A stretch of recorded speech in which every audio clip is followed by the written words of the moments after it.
I'm Julie Stautland, filling in for Nima Rajan. Prime Minister Justin Trudeau will announce this new cabinet on October 26. Among the first orders of business will be working with opposition leaders to ensure all members of Parliament are fully vaccinated before setting foot into the Commons, something the Liberals, Bloc Québécois, and new NDP agree on. The newly appointed ministers will have about a month to settle into their jobs before Parliament is recalled on November 22nd. Iqaluit is under a 2-week state of emergency after water in the Nunavut capital was deemed undrinkable and potentially contaminated with petroleum. The Community and Government Services Minister says the state of emergency doesn't indicate an increased risk to people, but it will help get additional resources to the city more quickly. The city has ordered 80,000 liters of water, and 4-liter jugs were handed out yesterday in the community of about 8,000 people. Deputy Prime Minister Chrystia Freeland says requiring travelers to show a negative test result before entering Canada is necessary in the ongoing fight against COVID-19. Ms. Freeland's comments follow the Biden administration's decision to allow fully vaccinated Canadians to cross the land border into the U.S. starting in November. Critics of the test requirements say the test cost is a significant and unnecessary hurdle. Airlines may soon be able to hand off responsibility for verifying passengers' vaccination status to the federal government. 3 sources tell the Canadian press that Canadian Airlines received 3 consultation papers from Transport Canada this week, asking for feedback on putting a federal agency in charge of the proof of vaccine validation process. If the plan goes ahead following industry feedback, the Canadian Air Transport Security Authority, which oversees passenger and baggage screening at airports, would take on the additional role in about 2 weeks. With global supply chain issues weighing in on the domestic economy, Bank of Canada Governor Tiff Macklem is warning the faster pace of price increases may persist longer than first thought and slow the pace of Canada's economic recovery. Annual inflation rates have run above the Bank of Canada's comfort zone since April, reaching 4.1% in August. The central bank expects readings higher than its target of 2% through the rest of the year. Governor Macklem says that some supply bottlenecks are not easing as quickly as expected. However, he says he believes these will only cause one-off price increases rather than continued inflation. Purolator says it will increase its workforce and vehicle fleet by 15% to cope with what is expected to be its busiest holiday season yet. The shipping company that is majority owned by Canada Post says it will hire 2,400 employees to help with the rush over the Christmas season. It says it expects to handle 54 million packages between the start of November and the end of December, a 10% increase from last year. It also expects Black Friday and Cyber Monday sales to boost delivery volume by 9% from 2020. Even with the escalation of energy-efficient policies, the latest International Energy Agency's World Energy Outlook suggests Canadians are and will remain among the biggest consumers of energy over the next decade. The report puts Canada's energy usage among the highest in the world, with Canadians using more than 300 gigajoules of energy per person last year. That's more than 3 times the world average. A number of organ transplant centers in Canada say they are considering requiring patients to be fully vaccinated against COVID-19. Toronto University's Health Network implemented the policy last week.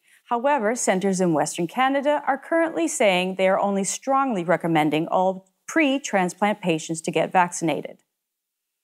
As the Toronto Maple Leafs kick off their latest quest for the Cup, the team's parent company announced a new deal with TikTok. The social media platform's logo will be featured on the players' helmets throughout the 2021-2022 season. Maple Leaf Sports and Entertainment announced the 1-year agreement with the video sharing service, which has over 1 billion users. It will also include in-arena and digital branding, concession items inspired by TikTok, and further collaborations with the company's other sports properties. We will be back after the break with a look at auto manufacturing and semiconductors, an interview with Sam Fiorani, head of global vehicle forecasting at AutoForecast Solutions, up next. After that, we will take a look at stories from around Canada and the world. Stay with us.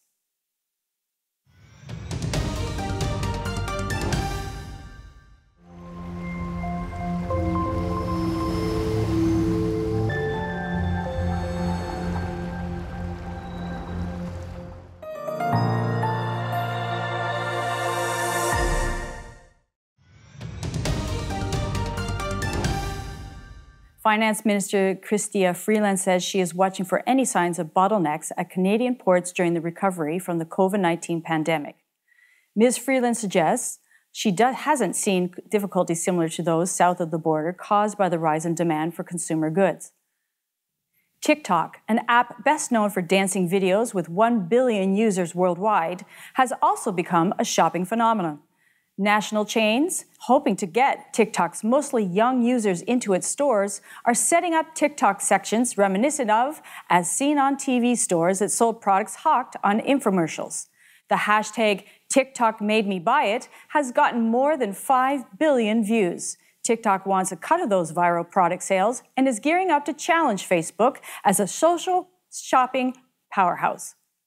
Statistics Canada says manufacturing sales rose 0.5% to over $60 billion in August. The increase was helped by gains in the petroleum and coal sector, along with higher chemical sales. The overall increase followed 1.2% decline in July. Meanwhile, the ongoing shortage of semiconductor chips hurt the motor vehicle sector, which saw sales fall 8.7% to $3 billion in August. Canada is not alone in being hurt by supply chain issues. However, according to one expert, Canada's auto manufacturing production slowdown is worse than many other countries. With us to talk about semiconductors, supply chain issues, and auto manufacturing is Sam Fiorani, Head of Global Vehicle Forecasting at AutoForecast Solutions. Welcome to Forum Daily. Thanks for having me. We have heard a lot about the semiconductor shortage affecting auto manufacturing around the world. Can you give our viewers an overview of the situation? Sure. The COVID shutdown got automakers out of line for chip production. And the semiconductor industry didn't think the auto industry would bounce back as quickly as it did. So mobile devices and gaming devices took precedence over the automotive industry, which took them out of line and put them at the back of the line for more chips.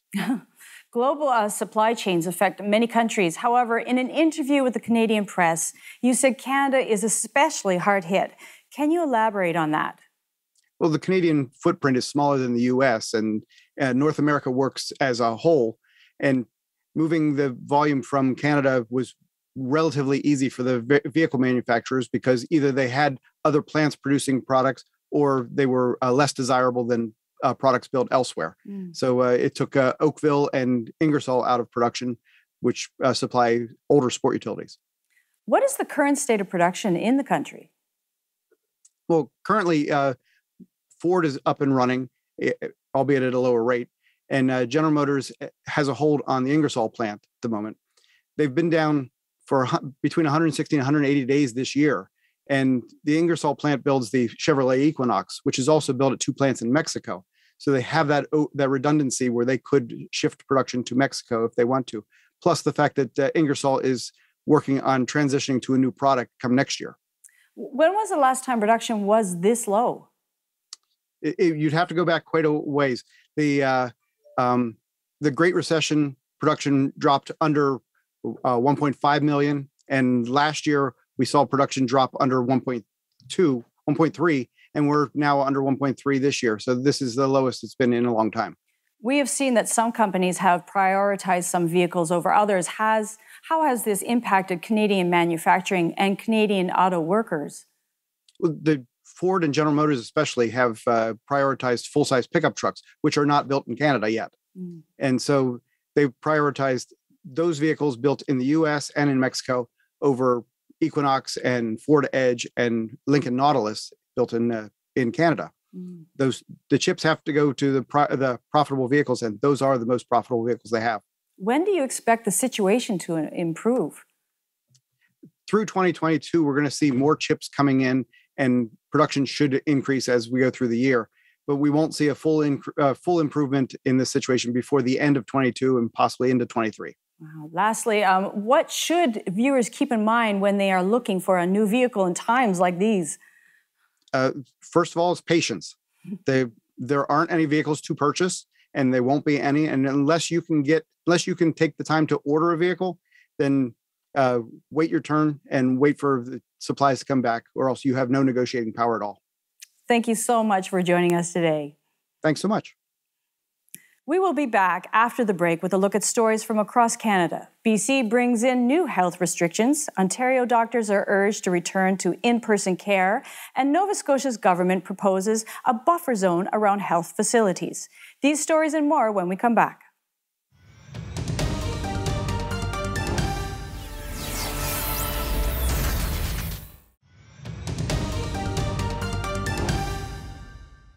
The BC government has announced new public health restrictions as the province works to stem surging COVID-19 cases among those not vaccinated in the Northern Health region.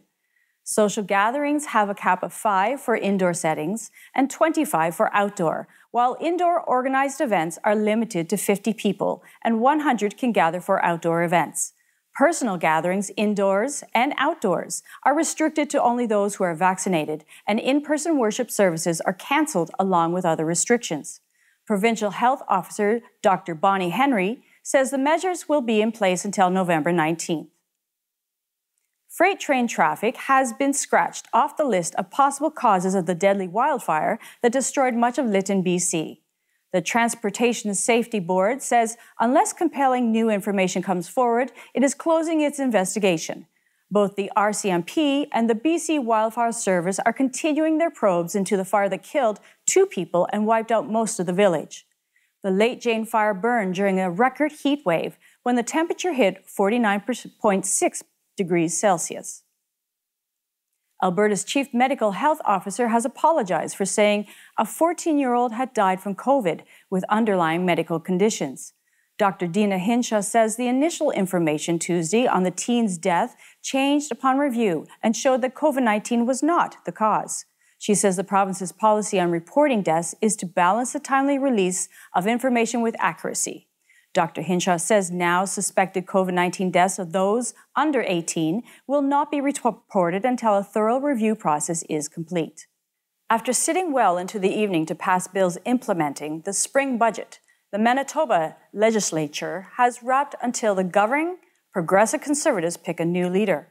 The legislature normally resumes in mid-November, but Deputy Premier Rochelle Squires says the timing will be up to the next premier. Former Premier Brian Pallister retired last month.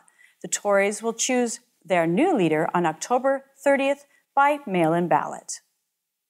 Ontarians who have been vaccinated against COVID-19 can start downloading new vaccine certificate QR codes this week. Residents whose birthdays fall between January and April can download the scannable certificate today through the province's COVID-19 website, with further cohorts getting access each day until everyone will be able to download it on Monday. Businesses can now download an app called Verify Ontario that will scan the QR codes, which can be checked against a person's ID. Current vaccine receipts will still be accepted as proof of vaccination. The shift back to in-person care instead of virtual doctor visits is getting a strong push in Ontario. Health officials have sent a letter to the province's doctors in response to increasing complaints about doctors failing to resume face-to-face visits with their patients. The letter from the Chief Medical Officer of Health, the Deputy Health Minister, and the College of Physicians and Surgeons say, due to high vaccination rates and readily available PPE, COVID-19 should no longer pose a barrier. A Quebec research institute, founded by one of the godfathers of the artificial intelligence, has launched a new website aimed at making the potential impacts of climate change more personal. This climatedoesnotexist.com uses AI and geography to apply filters showing the effects of flooding, wildfires, or smog to any address available through Google Street View. Mila lead researcher Dr. Victor Schmidt says the site is not meant to predict climate change, but to make the issue more personal for people. Protests that block access to hospitals and other health facilities could soon be banned in Nova Scotia under newly proposed legislation. Premier Tim Houston says the legislation would establish a 50-meter safe access bubble around hospitals and health facilities. Liberal leader Ian Rankin and NDP leader Gary Burrell both expressed support for the idea, but say they won't support a law that would also prohibit health workers from picketing.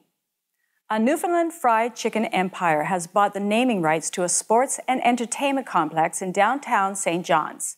The Mile 1 Center will be renamed Mary Brown Center, though locals are already calling it the Tater Dome on social media. We will be back after the break with a look at stories from around the world. A deadly suicide bombing attack on a mosque in Afghanistan, protests against anti-COVID measures in Italy, and TB deaths rise for the first time in over a decade. These stories and more when we come back. I'm your host, Tony Clement, here at the News Forum. On Boom and Bust, what you're going to get are former prime ministers. It's amazing what you can accomplish if you don't mind who gets the credit. Senior economists. We need to unleash small businesses. This is a great country to start a business. It is not a great country to build a business. Realistically, we have to be a trading nation. That's our history. I'm very worried about how vulnerable Canada's economy is. These are the kinds of issues that we tackle at Boom and Bust. Suicide bombers assaulted a Shiite mosque in southern Afghanistan that was packed with worshippers attending weekly Friday prayers, killing at least 47 people and wounding over 70 others. The attack on the Imam Barga Mosque came a week after bombing claimed by a local Islamic State affiliate killed 46 people at a Shiite mosque in northern Afghanistan. An eyewitness says 4 suicide bombers attacked the mosque. A hospital official confirmed the death toll. Schools, banks, and government offices across Lebanon have shut down to observe a day of mourning announced by the government. The pause comes a day after hours of gun battles involving militia killed men, 7 people, and injured dozens more. The violence erupted at a protest organized by the 2 main Shiite parties. Hezbollah and the Amal movement are calling for the removal of the judge investigating last year's Beirut port explosion. French schools are paying tribute to a teacher beheaded by a radical Islamist last year after he showed caricatures of the Prophet of Islam to his class. Samuel Paty, a history and geography teacher, was murdered on October 16th last year near his school in a northwest Paris suburb by an 18-year-old of Chechen background who had become radicalized. The attacker was in turn shot dead by police. The 2-day national homage includes a minute of silence to be held in schools on Friday, along with teacher-organized discussions in class. Protests erupted in Italy on Friday as Europe's most stringent anti-pandemic measure went into effect, requiring all workers to show a health pass to get into their place of employment. The so-called Green Pass requires proof of vaccination, a recent negative test, or recovery from COVID-19 in the past 6 months. Armenia is accusing Azerbaijan of systematically promoting ethnic hatred against Armenian citizens at a UN court. Armenia made the accusation Thursday as a hearing opened at the International Court of Justice. Armenia has asked the court to impose urgent interim measures to prevent Azerbaijan from breaching an international convention to stamp out ethnic discrimination, the 2 nations that fought a 6-week war last year. The number of people killed by tuberculosis has risen for the first time in more than a decade. This is largely because fewer people have been tested and treated as resources have been diverted to fight the COVID-19 pandemic. The World Health Organization says in its yearly report on TB that 1%, 5 million people worldwide died of the bacterial disease last year, a slight rise from the 1.4 million deaths in 2019. British Conservative lawmaker Sir David Amos has died after being stabbed Friday during a meeting with constituents at a church in England. A 25-year-old man has been arrested. The Essex Police Force said officers were called to reports of a stabbing in Leigh-on-Sea just after noon Friday. It said a man was arrested and a knife recovered. Police say the suspect is being held on suspicion of murder. Sir David had been an MP since 1983 and the MP for Southend West since 1997. The British government is allowing up to 800 more foreign butchers to work on temporary visas as farmers say a labor shortage has forced farmers to cull thousands of healthy pigs. The pork industry had warned that up to 150,000 pigs could be destroyed because of a lack of abattoir butchers, which has in turn led to a backlog of pigs ready for slaughter. Farmers are also struggling to find space for the animals. India is reopening its borders to fully vaccinated foreign tourists traveling on charter flights starting Friday. Foreign tourists entering India by regular flights would be able to do so after November 15th. It is the first time India has allowed foreign tourists to enter the country since March 2020. It is unclear whether arriving tourists will have to quarantine, but they must be fully vaccinated and test negative for the virus within 72 hours of their flight. A teenager in Liberia has become a national hero after finding $50,000 on the road and returning it to its rightful owner. 18-year-old Emmanuel Tulo told the Associated Press on Thursday that he was driving his motorcycle taxi on a highway Tuesday when he saw a bunch of money wrapped in a plastic bag. He then responded to an appeal from a businesswoman asking for her money to be returned. The Liberian Anti-Corruption Commission says it is deeply touched by the sincerity of the teenager. I'm Julie Stautland, and that'll do it for your look at national and international news for today. For more news on demand, visit our website at thenewsforum.ca and make sure to follow our social media handles on Facebook, Instagram, and Twitter. Thanks for joining us on Forum Daily News.